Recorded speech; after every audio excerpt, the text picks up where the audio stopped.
Film The Negotiator ini menceritakan seorang polisi yang dijebak dan difitnah oleh rekan anggotanya sendiri atas kasus pembunuhan sahabatnya. Di awal film kita diperlihatkan tim dari anggota kepolisian yang dipimpin oleh Danny Roman, yang sedang bersiap-siap untuk meringkus seorang penjahat yang sedang menyandra anak kecil di sebuah apartemen. Kemudian Danny masuk ke ruangan itu dengan dalih ingin melihat situasi di dalam ruangan tersebut, untuk bernegosiasi dengan si pelaku dan juga memberikan jalan bagi timnya agar bisa masuk ke dalam tempat penyanderaan tanpa sepengetahuan si pelaku. Danny terus mengajak negosiasi dengan si pelaku untuk membebaskan Sandra, demi menghindari adanya korban jiwa. Danny membiarkan si pelaku menodongkan senjata kepadanya dan menuruti segala perintah si pelaku.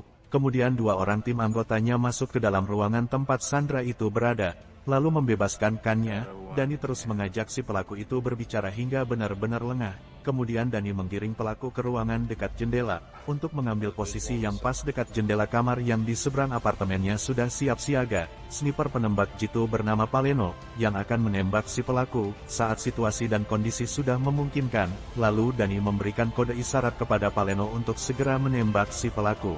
Bidikan Paleno pun pas mengenai dada kiri si pelaku hingga dia tewas di tempat. Aksi heroik penyelamatan Sandra pun sukses yang dipimpin oleh Danny Roman, tanpa adanya korban jiwa. Seluruh anggota kepolisian pun merayakan keberhasilan mereka atas suksesnya kasus penyanderaan yang telah mereka tangani. Bahkan dalam berita televisi pun menjadi topik utama yang mana nama Danny banyak mendapatkan apresiasi dari masyarakat karena aksi heroiknya saat menyelamatkan Sandra. Dan semua yang ada di tempat itu pun memberi selamat kepada Danny, namun tidak dengan Komandan Beck. Ia mengkritik aksi Danny karena menurutnya apa yang dilakukan oleh Danny akan berakibat fatal yang bisa saja menelan banyak korban jiwa. Namun Danny menanggapi kritikan Beck dengan tenang dan santai. Lalu sahabatnya yang bernama Nate, ia mengajak Danny keluar dari bar itu menuju ke dalam mobil. Setelah di dalam mobil kemudian Nate memberikan informasi tentang kasus pencurian uang lembaga sebanyak $2 juta yang dilakukan oleh oknum kepolisian dan provos. Saat Nate akan memberitahukan pelakunya, pembicaraan mereka terhenti saat Komandan Terence Nibaum menghampiri mereka berdua. Saat Danny sedang berada di rumah beserta istrinya yang bernama Karen, ia mendapatkan pesan dari Nate untuk segera menemuinya di sebuah taman pinggir Danau Franklin, guna melanjutkan pembicaraannya yang tadi sempat terhenti. Go. Tell Nate I said hello. Nate yang saat itu sedang menunggu Danny, kemudian ia didatangi oleh seseorang dan langsung menembaknya. Nate pun tewas seketika di dalam mobilnya. Setelah membunuh Nate kemudian orang itu membuang barang bukti berupa pistol berserta sarung tangannya ke dalam danau.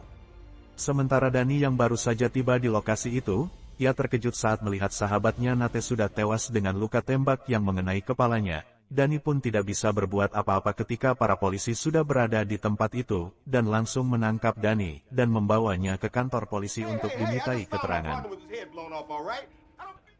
Setelah upacara pemakaman Nate, kemudian para anggota polisi beserta provos yang dipimpin oleh Al Travis menggeledah rumah Danny, dan mereka berhasil mendapatkan beberapa barang bukti berupa pembayaran dengan nomor rekening yang berada di luar negeri.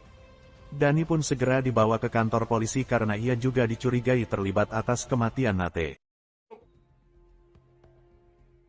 Sesampainya di kantor polisi, lalu atasannya yang bernama Al Travis, kemudian ia memberikan skorsing kepada Danny selama ia menjalani penyelidikan, sementara anggota polisi yang ada di kantor itu semuanya memandang Danny dengan sinis. Danny yang menyadari dirinya mulai terpojok saat pengacara yang ia sewa tidak bisa membela Danny, karena semua barang bukti semuanya mengarah kepada Danny. Saat itulah Danny ingat perkataan almarhum sahabatnya Nate, bahwa kasus pencurian uang adalah oknum polisi dan provoslah pelakunya.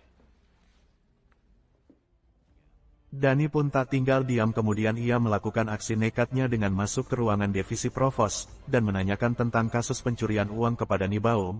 Namun Nibaum berpura-pura tidak mengerti apa yang dikatakan oleh Danny. Danny pun tidak percaya begitu saja lalu menghajar dan menyandera Nibaum. Semua orang yang ada di kantor itu pun panik saat melihat Danny menyandera Rudy, Grant Frost, termasuk sekretarisnya Neibaum yang bernama Maggie. Beberapa menit kemudian di luar kantor itu, para anggota kepolisian dan FBI mereka langsung mengepung dan mengevakuasi setiap area sudut ruangan beserta orang-orang yang ada di dalam kantor provos tersebut.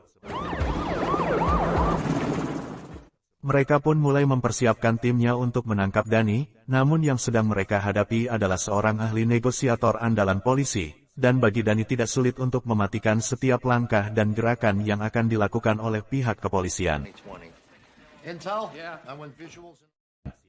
Kemudian pihak kepolisian menugaskan seorang negosiator yang bernama Farley untuk berkomunikasi dengan Danny, namun Danny malah mengajari Farley dan memberinya tip agar bisa menjadi seorang negosiasi yang handal saat menghadapi situasi yang sulit. Danny kemudian meminta seorang negosiator yang bernama Chris Sabian.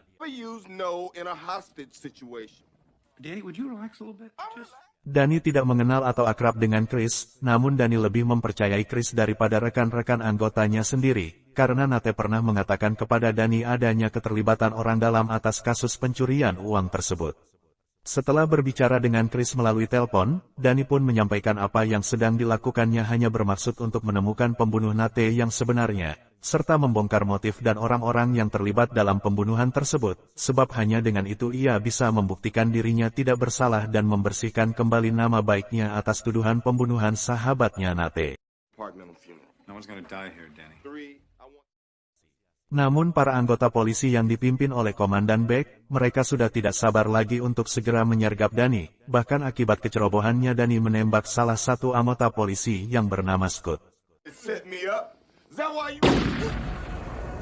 Lalu Chris meminta kepada para kepala kepolisian untuk mengambil alih, dan meyakinkan mereka menyerahkan kasus ini kepadanya untuk menghindari korban para sandera berikutnya ataupun pihak dari kepolisian.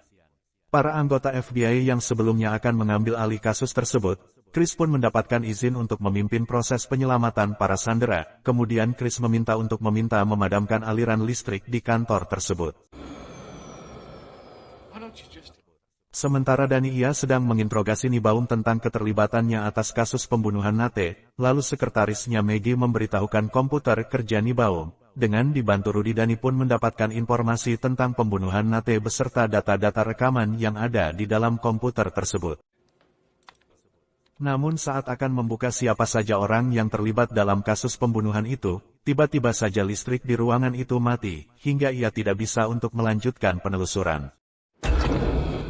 Lalu Chris menerobos masuk menuju ruangan itu untuk berbicara langsung dengan Danny. Saat bertemu dengan Danny, Chris menunjukkan kemampuannya sebagai negosiator handal, hingga membuat Danny mati kutu. Chris pun berhasil membebaskan seorang sandera yaitu Grant Frost, setelah Danny meminta untuk menghidupkan kembali aliran listrik di ruangan itu untuk menghidupkan komputer. Kemudian Danny kembali menginterogasi Neibaum setelah mendapatkan informasi dan data rekan men yang di dalam komputernya, dengan mengancam akan menjatuhkannya dari ruangan itu. Neibaum pun mengakui keterlibatannya, kemudian ia memberitahukan orang-orang yang terlibat dalam kasus pembunuhan Nate serta pencurian uang, namun naas ia ditembak oleh tim penyergap yang ada di atas plafon hingga Neibaum pun tewas dengan luka tembak yang mengenai dadanya. Danny tidak tinggal diam, ia melakukan perlawanan dengan para polisi itu hingga terjadi baku tembak. Atas peristiwa itu Chris pun menyesalkan apa yang telah dilakukan oleh polisi, hingga mengakibatkan Komandan Neibaum mati tertembak. Lalu ia kembali menemui Danny, dan Chris pun mulai mengerti akan maksud Danny melakukan semua itu, dan mempercayainya setelah ia melihat Scott yang ternyata masih hidup. Danny hanya berpura-pura membunuhnya agar setiap orang percaya bahwa ia serius dan rela melakukan apapun untuk membuktikan dirinya tidak bersalah. Setelah itu FBI membebaskan Chris dari tugasnya dan mengambil alih penanganan kasus Danny Roman. Mereka mulai melakukan penerobosan untuk langsung membekuk Danny, tanpa ada lagi negosiasi. Tetapi Danny terlebih dulu mengamankan para sandera dan berhasil melarikan diri. Dan para sandera pun selamat tanpa ada luka yang serius, dan mereka pun menemukan Scott yang ternyata masih hidup. Lalu pihak kepolisian menginterogasi Maggie untuk menanyakan keberadaan Danny. Maggie pun memberitahukan bahwa Danny sedang menuju rumah Neibaum. Went to Neibaum's house. Sedangkan Dani saat berada di luar gedung, ia dijemput oleh Chris yang sebelumnya sudah mereka rencanakan waktu di dalam gedung, kemudian memberinya kesempatan kepadanya guna membantu Dani menemukan bukti di rumah Nibaum. Lalu berdasarkan keterangan dari Maggie, semua anggota kepolisian bergerak segera menuju rumah Nibaum. Setibanya di rumah Nibaum, Dani langsung mencari bukti data-data pencurian uang yang ada di dalam komputer Nibaum, dan berhasil menemukan semua data-data tersebut yang disimpan di dalam disket, sementara Chris ia mendampinginya serta memantau situasi dari dalam, dan beberapa menit kemudian para polisi yang dipimpin oleh Komandan Hellman sudah tiba di rumah itu, dan langsung memasuki rumah Nibaum. You got this all wrong. Come on. Surrender. Tidak lama kemudian Grand Frost datang dan mengambil alih tugas Hellman, untuk berbicara dengan Dani, kemudian Chris muncul dan berbicara dengan Frost. Lalu Chris melakukan negosiasi dengan Frost dan meminta bagian atas uang pencurian itu, untuk lebih meyakinkan Frost. Kemudian Chris menembak Dani hingga terkapar. Setelah itu Chris meminta bagian 30% dari hasil pencurian uang itu untuk ditukar dengan disket, dan Frost pun sepakat. Kemudian Chris memberikan disket itu kepada Frost, dan Frost pun langsung menghancurkan disket tersebut. Saat Frost keluar dari rumah itu, ia memberitahukan kepada para polisi yang ada di luar, bahwa ia telah berhasil melumpuhkan Dani. Namun semua polisi yang ada di tempat itu, semuanya diam saat melihat Frost. Lalu terdengar suara Chris, yang menyuruh Dani bangun melalui alat komunikasi HT. Ternyata selama Chris melakukan negosiasi dengan Frost ia menyadap pembicaraannya, hingga percakapan itu dapat terdengar oleh seluruh anggota polisi lewat HT dan pengeras suara. Chris menembak Dani hanya untuk meyakinkan Frost dan tembakannya pun hanya menggores kulit luarnya saja. Frost yang saat itu sudah merasa terpojok lalu ia mencoba melakukan bunuh diri, namun Komandan Beck segera menembaknya terlebih dahulu. Kemudian para polisi menangkap Frost yang masih hidup beserta Hellman, dan oknum polisi lainnya yang terlibat atas pencurian uang dan kasus pembunuhan Nate. Sementara Dani yang mendapat luka gores akibat tembakan Chris ia segera dibawa ke rumah sakit. Atas bantuan dan kecerdikan Chris, Dani berhasil mengungkap siapa dalang di balik pembunuhan sahabatnya Nate, serta membongkar semua pelaku pencurian uang anggaran lembaga yang dilakukan oleh anggota polisi, dan membuktikan bahwa dirinya tidak bersalah. Dan film pun selesai.